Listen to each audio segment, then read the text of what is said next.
This is Kerry with the Automatic Fisherman. I am going to show you the perfect stocking stuffer for your fisherman in the family. It is our 27-inch medium spring bobber rod and reel combo. It's a $50 system. It's got a retractable spring bobber on it. You can take this and slide this all the way back onto your rod so the spring bobber doesn't get damaged when you're not fishing. But when you're fishing, you can pull this all the way out like this and match this spring bobber with any bait you want to use up to 5/8 of an ounce. So here I have this right now. I'm going to just hang it on here rather than tying it.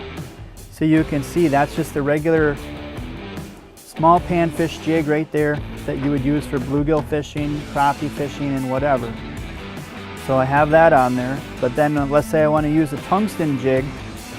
Well, the tungsten jig hangs down too far, you know, and I still have that bend, but let's say I want to get a little bit better bend to it. So what I'll do is I'll retract this spring bobber in and I'll make this bend shorter, because when you want to set the hook on a fish, you want to be able to get that quick hook set in them.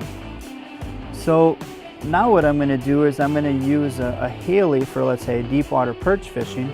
If I have that Haley on there, that hangs down kind of far too, so I can retract this back, and now I have that Haley hanging just perfectly. So when I get that bite on that fish, this is what's going to happen with the spring bobber.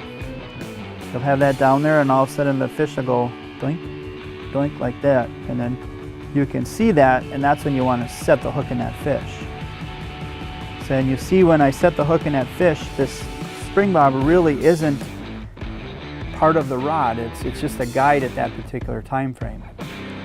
So now let's say I want to use this for walleye fishing, and I have a real heavy bait like a 3/8 ounce rattle spoon.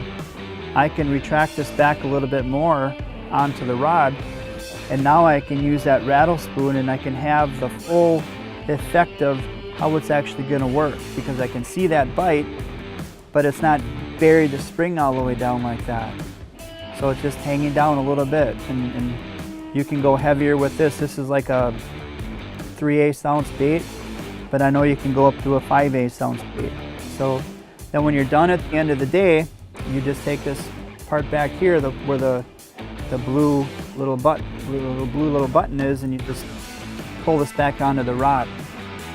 And you can wrap the line around the handle and hook it into your guide, or you can actually take the bait and hook it into one of the holes that we have in the reel. See, we have this little hole in the reel like that. So now your bait can be hooked onto your reel handle and not get caught in any of your rod bags. So check them out.